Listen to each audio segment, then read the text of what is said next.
Hello everybody, it's the Historical Gamer once again, and today we're returning to War in the Pacific Admirals Edition with our online play-by-email game against XTRG.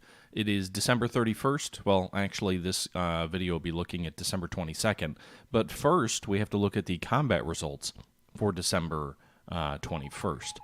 And this is the most recent turn that XTRG shared with me.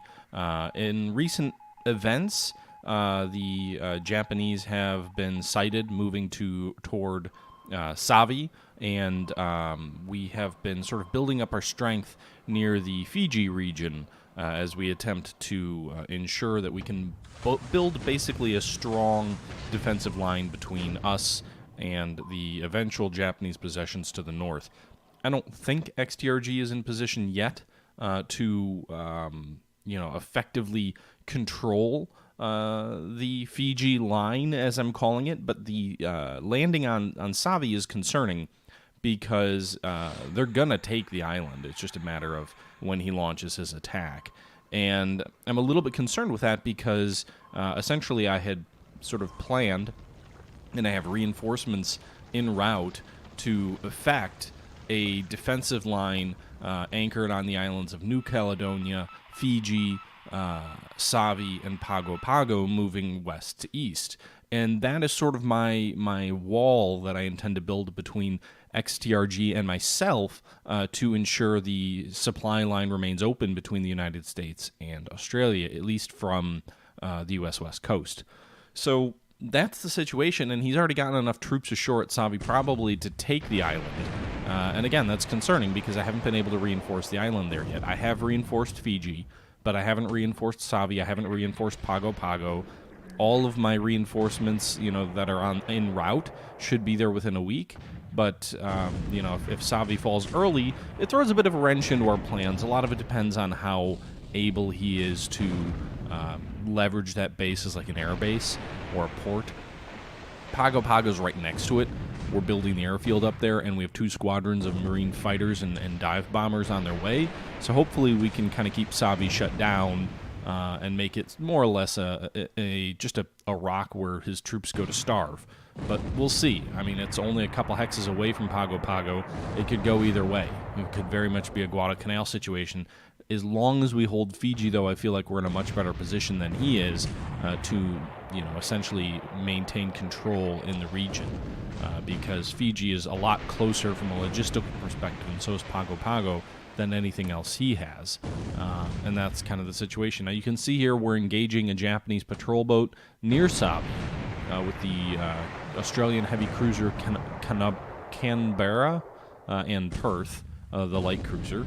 And we're going to fast forward here because this is pretty apparent. We're going to blast this patrol boat out of the water. We're hitting it with numerous 5-inch shells, and we're just kind of waiting for it to go down. So we'll fast forward here. You'll see we hit it 24 times and sank the enemy ship.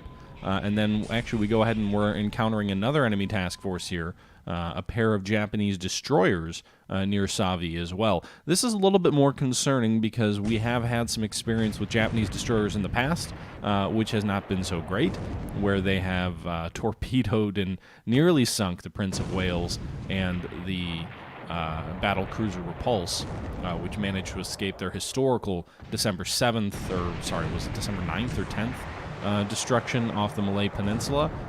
Those ships are still afloat, although the Prince of Wales, it'll be interesting to see. We just issued orders for it to run from Singapore to try and get down to the Dutch East Indies and then back to Cape Town for repairs, which will probably last about a year. But we'll see what happens there, if there's any air attacks, if there's anything worthwhile to be mentioned there. Hopefully not. Hopefully it just escapes. But if he does have his land-based bombers on alert, I think they'll be able to hit it. Meanwhile, you can see here this battle is going reasonably well. We've got 1 Japanese destroyer currently on fire, kind of zeroed in by our Australian cruisers, and the 2 Japanese destroyers haven't really been able to even touch us yet. We haven't been able to hit Yungagai, but the Ansagi has been pretty badly battered. The key here for the Japanese is if they can get torpedoes out and they can kind of hit our cruisers with those. That's their real secret weapon.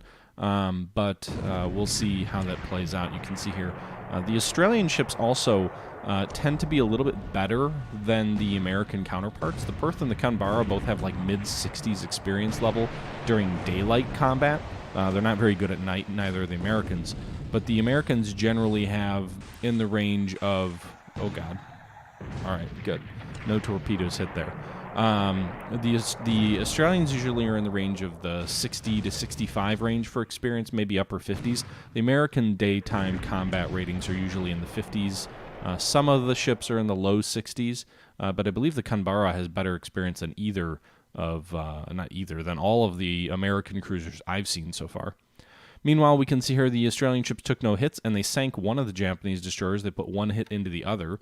And remember, an 8-inch shell on a destroyer does quite a bit of damage. It doesn't take a lot to sink the things. They're tiny. And an 8-inch shell's pretty big. So if it was an 8-incher, that's pretty good for us. Meanwhile, we're engaging them again, the Japanese destroyer and the Australian cruisers. We'll fast forward through this engagement here. You can see several hits. They didn't hit Canberra or Perth at all. Meanwhile, the Yunga guy took 2 hits and is on fire. Meanwhile, it looks like our cruisers are withdrawing to Suva after the action. We have some submarines here off the coast of Malaya, and we're going to kind of fast forward through this. They fired some torpedoes. They didn't hit anything. The skipjacket is there.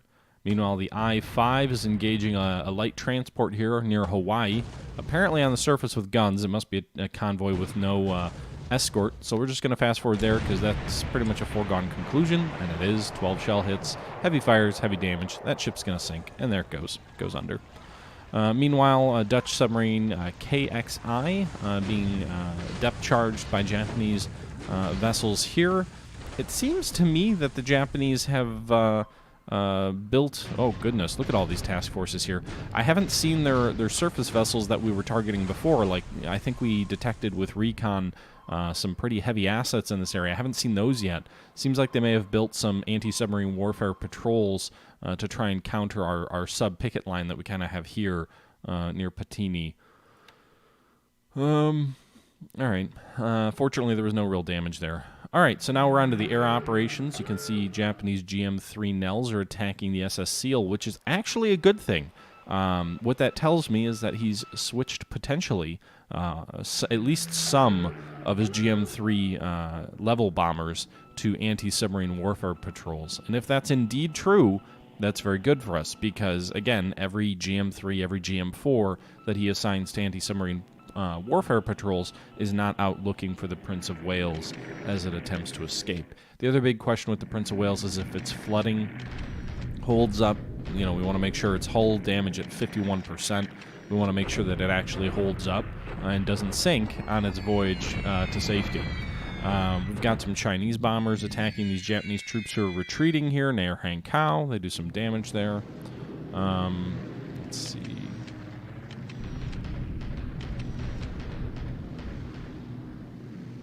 Okay.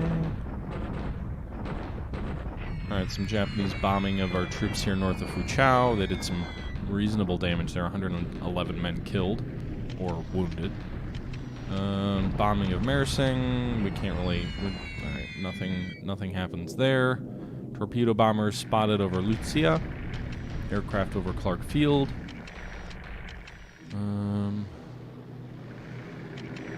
A lot of recon going on this turn. That's pretty typical, though, in this game.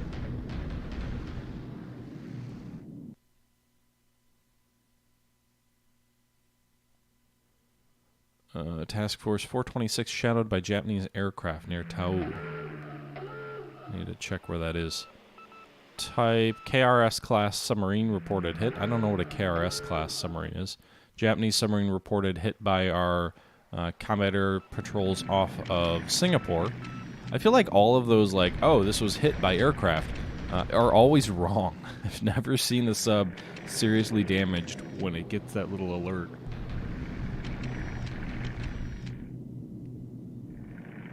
Okay. Come on, game. I will say I have noticed the game performance seems to be speeded up a bit. I'm using the CB's sort of, I don't know what you call it, executable sort of management attachment thing that's supposed to help with performance of War in the Pacific and also making sure that like the artwork appears properly. And so far, I've had really good experiences with it, and I haven't had. I've also noticed that it seems like that it kind of enables. Was it temporary flooding? Did it say temporary flooding repairs failing aboard the Prince of Wales?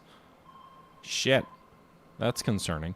We'll have to see what the Prince of Wales looks like after the beat. But I haven't noticed any issues with the attachment, and it does seem to me to really improve the performance. I think somehow they figured out a way to allow the game to run multi-threaded with in multi-core processors, which this game came out in 2009, so I think multi-core processors were a thing back then, but certainly not to the extent that they are today. You can see here, ooh, shit. Skipjack hit by a depth charge.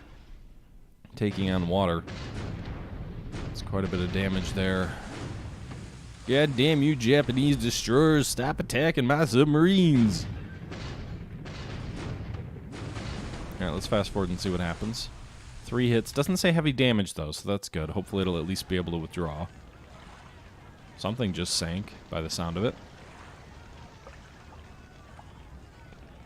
Alright, so it looks like the turn's going to be over. Oh, wait, forgot about the land combat phase. Never mind. Alright, so he's attacking northeast of Chengchao. They're going to get pushed back here pretty clearly, and that's fine because our defensive position's here. 1 hex back. These guys are really just buying time for us to shore up our defenses. You can see their Japanese assault odds 26-1. Allies lost 6,000 casualties. Yowza. Japanese lost 300. Oh boy. That's like Vietnam-era body count, like discrepancies.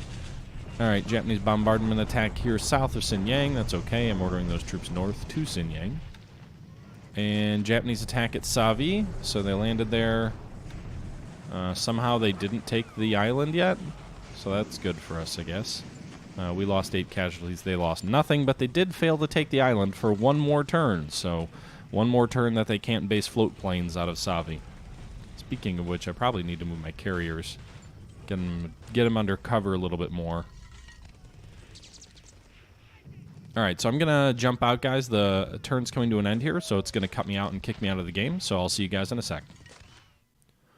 Alright, and we're back here, guys. So as we saw last turn, the Prince of Wales was not attacked, and apparently not even detected by the Japanese, as far as we can tell. Usually if a convoy or a formation is detected by the enemy, you'll get a detection score. So you can see here, I'm hovering over this convoy here, Task Force 109. It's Australian. It has a minesweeper, and it has a harbor defense motor launch. And if we actually take a look, if we do the hover over with the tooltips, we can see its detection level is 6 divided by 10, which I don't really know. The manual gives you a briefing, but I don't really know what all the different definitions of the detection levels, but this means that the enemy know that it's there. They may not know exactly what ships are there, but they know it's there. Meanwhile, if we go to the Prince of Wales, its current detection level, it doesn't have one. And that's because I don't think the ship is detected here. Differing scores for detection levels, again, indicate different levels of detection. But as far as I can tell right now, there doesn't appear to be any detection, which is good, I guess. Meanwhile, currently our submarines are really getting hammered by what looks like several anti-submarine warfare groups up here. We're actually going to be pulling... Oh, whoops. Let's not do that. Let's move you here. We're actually going to be pulling, I think, our submarines back here because Skipjack was hit directly by a depth charge. It's going to return to Singapore. We want to make sure that it doesn't sink. It's got pretty bad damage. It's not considered a cripple yet, but 26 float damage is pretty serious. Not something that I want my submarine to be operating with. So I'm actually going to, what I'm going to do here is I'm going to go ahead and form a new picket line of submarines. It's going to be just to the north of Mersing, and it's going to extend out a bit here. So I don't know what his plans are. I presume that he's going to... Well, maybe we should do north of Kutan. I'd kind of like to shield this area. Let's do this. We're going to move these guys to Kutan, because Kutan is an important base because it's a level 4 airfield. We are pulling our troops out of Kutan. Now that we've pulled the Prince of Wales out of Singapore, I think we're okay pulling the, pulling the troops out of Kutan and trying to get them back to Singapore. But I'm going to go ahead and I'm going to form up a new... I know I don't usually do orders on these videos, but I do want to go ahead and kind of start to form some of these vessels up in a new picket line before his anti-submarine warfare ships kind of chew me to pieces here. So we're going to go ahead and do this. We're going to pull these guys back and maybe get into a little bit deeper waters. I'm not sure. But I do want to pull these guys back to a new picket line that will hopefully do sort of one of two things. One, I want to shield Kutan, or Kuatan, or however you pronounce that. And two, I want to see if I can get my subs into deeper waters and make them safe. Also, I kind of want to shield the north tip of Borneo, mainly Swing Kang and Kuching, because those are two bases he could base bombers from and really shut down Singapore. That being said, I don't want to totally abandon my thickness, my level of density in my sub patrols. So this isn't all going to happen this turn. It's going to take a couple turns for me to relocate everything. But I think what I'm going to do is I'm going to establish a new line, basically something like this, you know, kind of curving around here, going into the deep waters over here, and then also kind of shielding Kutan, shielding Mersing from additional reinforcements. Also, meanwhile, we've ordered some bombardment attacks. We just had a Indian brigade arrive near Mersing, and we should have another brigade arrive next turn. The 15th Indian Brigade should be arriving next turn. They're 1 mile away. In addition to that, I've also ordered the one armored unit I have on the Malay Peninsula, the 3rd Cavalry Regiment. It's Merriman Harrington, which I don't think those are really tanks, has Vickers tankettes as well. I've also ordered them north to Mersing. I do want to try and throw these Japanese troops into the sea, but it's going to be hard to do that, I think, with my current force. I think some armor would really help in like a shock attack against them. Meanwhile, I've ordered most of my Air Force in Singapore to stand down. They've got pretty high fatigue levels, if my memory serves me right. Well, some of them do.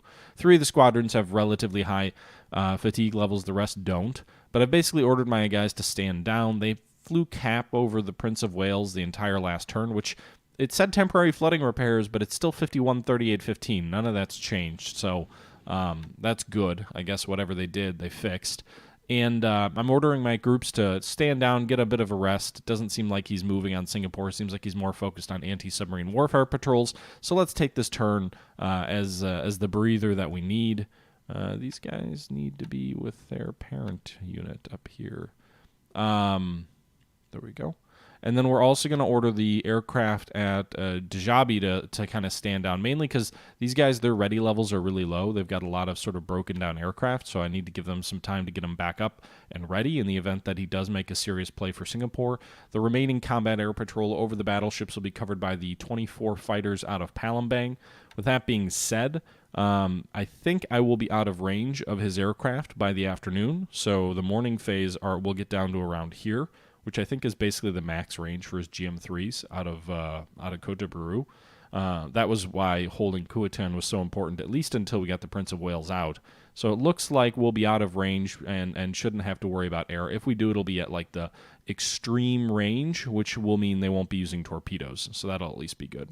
Meanwhile, the Repulse is currently falling back to Cape Town. You can see here it's doing all right. You know, it's got 20, 30, 25. It's probably going to be out of action for 3-4 months. But the Prince of Wales is probably going to be out, if we get it out, probably going to be out of action for a solid year or so.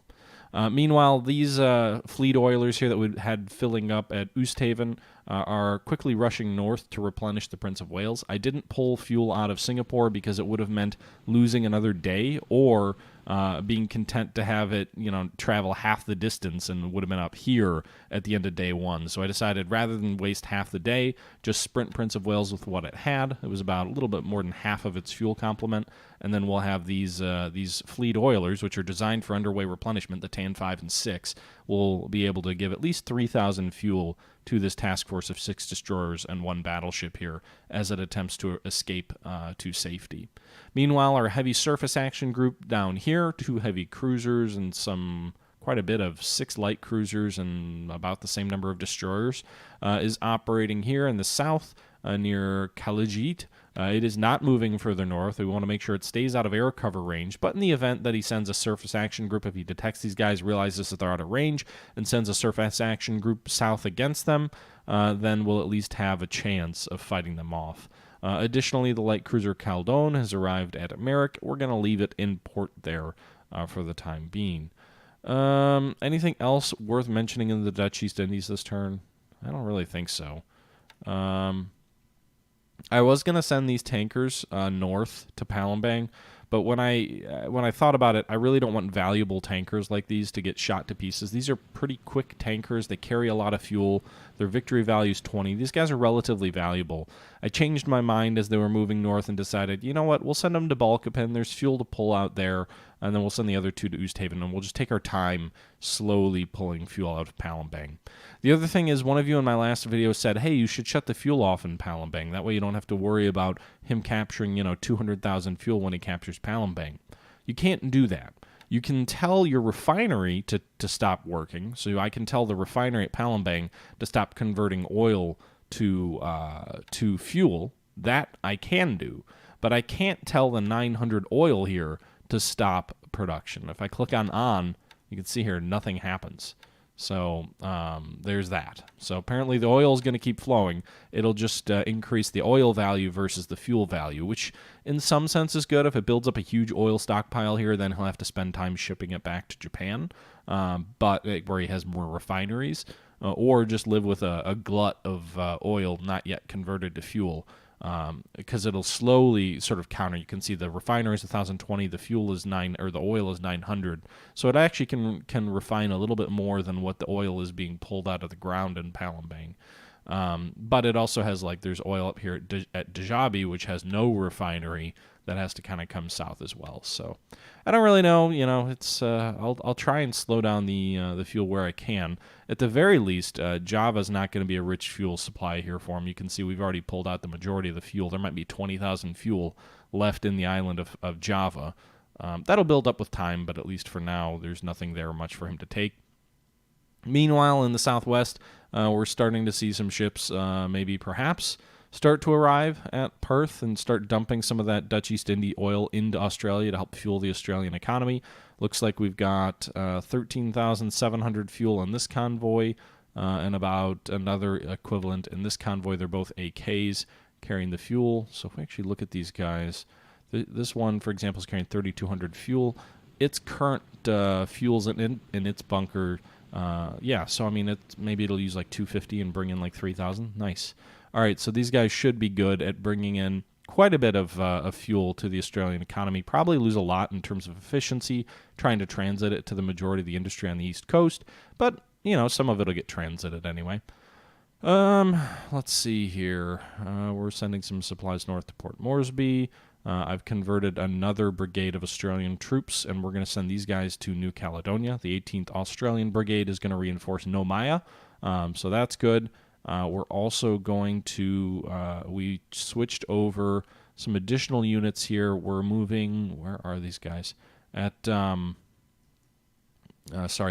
is actually the 18th Australian Battalion is moving to Nomaya. So that's 40 assault value unit. And then we've got the 1st Australian Brigade, which is going to be moving to Savi to add one final brigade. I had been saying 4 brigades all along, and I actually apparently only sent 3. We've got the 7th Australian Brigade already ashore, and then we've got 2 more Australian brigades which have just arrived with another 5,000 troops or so total. So I do want to send 1 more brigade, and the reason I've decided to go with the original 4-brigade plan is I want to move 1 artillery unit and 1 brigade to Nadi, so then we can make sure that we've got a strong resistance to any of his landings, whether he lands on Nadi or Suva. Suva's the base he wants. Suva's the one that I think, will land on. But Nadi isn't, if we lose the base there, he could advance overland to Suva. That might actually be the smarter play for him, which is why I'm sending another brigade there. Meanwhile, I also have converted a couple other units to the 1st Australian Corps, which opens them up for me moving them. The 6th Brigade will probably go to Nomaya, so then we'll have, 150 assault value defending Nomaya, so he'd really have to move a full infantry regiment to New Caledonia to at least take this base. The northern base at Comoc will be somewhat under defended, but if he takes that, he takes that. It doesn't have any airfield, and it doesn't have much in the way of port capacity at this time. So the airfield and the port capacity that he wants are probably in Nomaya 4 and 5 capabilities. Comoc is, useful as a seaplane base and maybe a large airfield, but not a port. It'll be hard to sustain any large troops there because the port's so small. I've also converted the 5th Royal Australian Coastal Defence battery with 15 6-inch guns. That's a large coastal battery to the 1st Australian Corps, and I will probably move it to Suva as well.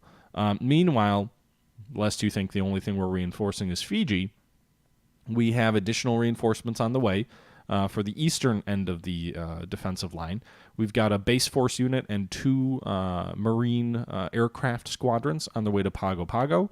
And then we have a infantry regiment, the 167th, on the way to Savi, if we can try and counterattack and retake it. I'm not sure. And then we also have, just coming in here, just about to Pearl Harbor here to refuel, we've got the 8th Marine Regiment, which will head to Pago Pago. So unfortunately, a lot of these units are slow and are going to take a while to get there. But all things considered, if we can retake Savi, that would be great. And then we could have a regiment on Savi, a regiment on Pago Pago. Both those regiments are basically equivalent to 2 Australian brigades. So in terms of Australian brigade considerations, we'd have 2 brigades on Pago Pago, 2 on Savi, 4 at Suva, 1 or 2 at Nadi, and then the equivalent of 2 brigades at Nomaya. So basically 2 brigades everywhere except for Suva, which is sort of the hub of the entire defensive line, and I think a little bit more important to keep safe. Additionally, I do want to move some Marine Coastal Defense battalions into Palmyra, Christmas Island, to reinforce our position there, maybe into Johnston Island, but right now I just don't have enough shipping to do that yet. But I do plan to move. I've got several coastal defense Marine units. We've got the 4th and the 3rd, which will both probably be better served somewhere else. The infantry regiments are strong enough to, I think, defend Pearl Harbor from any Japanese landing, and the Oahu Harbor defense is vastly strong. 155 M1A1 artillery pieces, 240 millimeters. We've got 8-inch guns, 12-inch guns, 14-inch guns, 16-inch guns. Good God, imagine trying to bombard Pearl Harbor. Now, he could try and land on one of the other islands of Hawaii. But the problem if he does that, like if he lands on Linyu, it has a very small airfield, and all of those islands are within range of our 155 aircraft at Pearl Harbor. So that would seem to be a poor decision if you were to do that. Is that really all we have? No, we have 155 fighters. Sorry, 155 fighters. We have 277 aircraft at Pearl Harbor. So, yeah, if he wants to land there, I'm not too worried. Meanwhile, I am ordering my carriers south toward Penrhyn Island. I kind of feel like I got these guys a little bit too close. My intent was to guard the invasion going in on Canton Island, if you want to call it an invasion. It's a very small force with just a couple of base force units, or actually 1 base force unit, just trying to take back an island which we think is currently unoccupied. But I did want to get them a little bit further out of harm's way, so I'm actually going to have the carriers move at full speed, and it doesn't show it there. They're going to move to full speed down to Penrhyn Island, and then they're going to kind of hold here a little bit. They're going to wait for refueling tankers to come south, and then they're going to top their tanks off.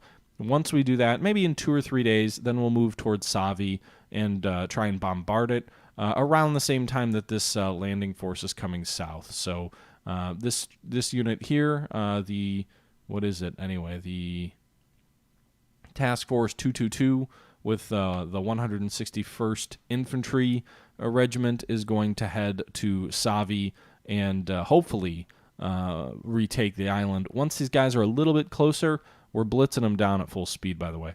But once they're a little bit closer, then we will send our carriers over in that direction. Or maybe, I really hate the idea of going full speed. It burns so much fuel. Why don't we just fall back on Christmas Island? We're just going to have our carriers move back toward Christmas Island. Basically, just go backwards for a day. Don't worry about it. I hate to go backwards. That's horribly inefficient, but it is what it is. We'll be closer to the rest of these forces here. Yeah. All right. Meanwhile, we've got 1 unit going in here toward the island of Canton, 1 heavy cruiser, 3 destroyers, and 2 troop transports. don't know if I want to... First off, I didn't realize that this commander is so bad. Captain Carey H? Where is he the... No. He's that bad. He's so bad. Level 14 inspiration, or leadership, level 12 inspiration, 18 naval. Oh my god. Well, you guys are going to die if we run into any opposition. He should not be the task force commander. Can we form a surface group? And then leverage Captain Boyd, the Chicago's commander? Say, switch to transport, transfer ships from this task force. Okay, so that worked. That's interesting. All right, so we can do that.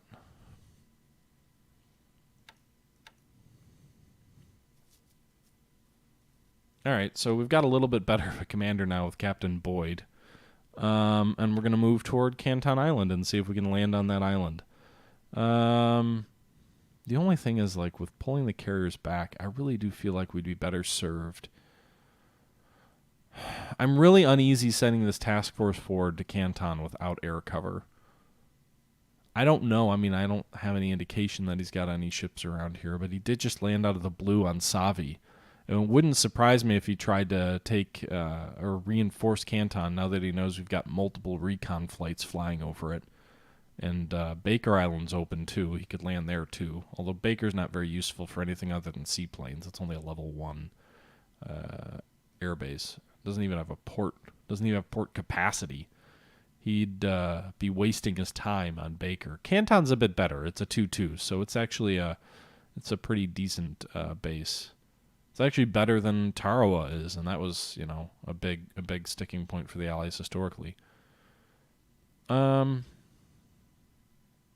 we're racing toward Canton with our heavy cruiser and 3 destroyers. Do we want to reinforce? Like, maybe I don't want to actually...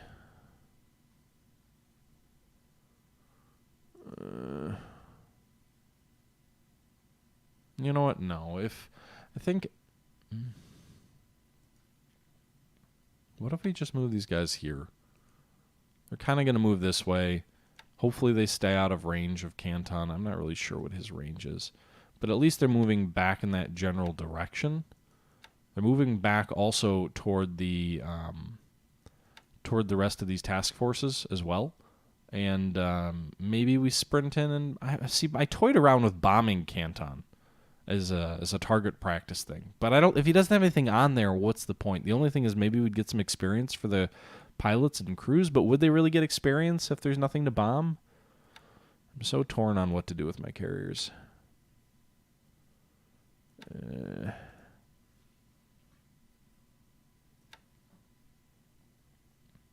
don't even know. I don't think they've been spotted yet, by the way. I haven't seen recon over them. But I'd like to keep it that way. Honestly, what if I just... But I also don't want to lose cruisers fruitlessly.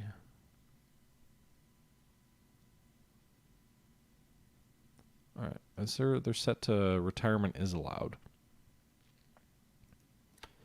What if we go with safest? Well, safest is don't go. Alright, safer. Well, that seems like a bad route. Direct. Coastal. There's no coastal. Threat tolerance low. Okay. So we'll set their threat tolerance to low, and we'll have them on a direct course. So they're going to go for Canton, but presumably if they spot any bad guys coming for them, they'll run away. I think that's the best course of action. I want to retake Canton if I can, but I'd rather not lose a heavy cruiser if he moves something, you know, large against us. So I think that's the plan. It feels like the radius that this guy can move is much greater than the previous commander, but I don't think commanders impact how far you can actually travel. Could be wrong. They're moving at full speed, weren't they always? They haven't been detected yet, have they? No, there's no detection level over them either. Huh, Interesting. All right, well, I think that's what we'll do. Maybe I'll switch these guys to full speed and move back toward Canton. I don't know. We'll see. Anyway, guys, that's it for the Fiji area. I don't really think there's much else to talk about this turn. There wasn't a lot that happened. It was a pretty quiet turn. We'll see if that, continues or not. We've got a bunch of ships here at Darwin. Tankers are docked and unloading their fuel and blah, blah, blah, blah. I really think this Picos should head back toward... I need more oilers over by the Australian west coast. We're moving this guy, this fleet oiler around. He's got 4,000 fuel, but that's not really enough to support all the different types of ships we have currently at sea. I don't think we have any in New Zealand. Yeah, I mean, if he takes the Fiji line, I don't know where our next defensive position is. I mean, I guess he can move toward the Tonga Islands and really try to cut us off, or the Cook Islands. But these are kind of all shitty islands. Like, none of them are good places to defend against. We'd kind of have to operate out of Auckland in New Zealand. That would kind of be our next base, I guess. But I'd rather not lose Fiji, and I'd rather not lose Samoa. I don't know for sure that he's going to Fiji. It's a gut instinct. Like, why would you land on Savi unless you were going to go to Fiji? Sigent. What do we have for Sigent for December 21st? The Hakarai Fortress is located at Hakarai. Oh, wow. Brilliant intelligence. Someone's planning for an attack in Lanyang. I think they already took that from us in the Philippines. Radio transmission at Guam. Yeah, okay, that already fell to them. Singora, moving to Singora. Looks like they're reinforcing their troops on Malaya.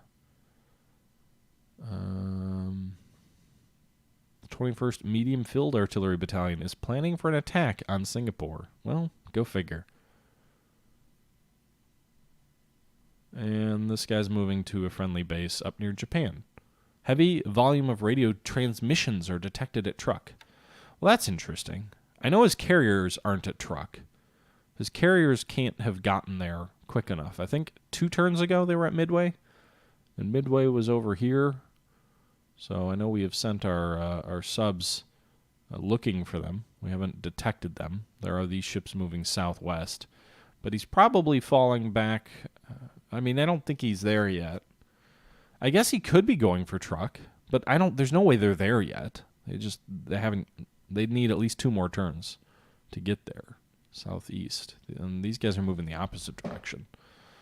Now, Kwajalein would be the logical staging area for any drive on Fiji, but I suppose he could be going to Truk and he could be moving troops toward Rabaul or any of the other northern New Guinea locations. Speaking of which, on Rabaul, we have some troops there, and we're building some more fortifications. Maybe we can withstand his attack. Probably not. We've just reinforced with some small light Australian units. The Sparrow Battalion just arrived at Ambion, which apparently Ambion is like a fortress for the Dutch. It has 150 millimeter coastal defense guns. I've seen some people comment online, like, I always lose, tons of ships at Ambion. So, and then we've also, I think, do we reinforce? No, we didn't reinforce these guys. Did we reinforce these guys? No. But we also reinforced Kandari and Maskar. So we've got additional forces on Maskar, Kandari, and Ambion to kind of provide a shield to the northern Australian region. All right, that guy's going back to Tijlap.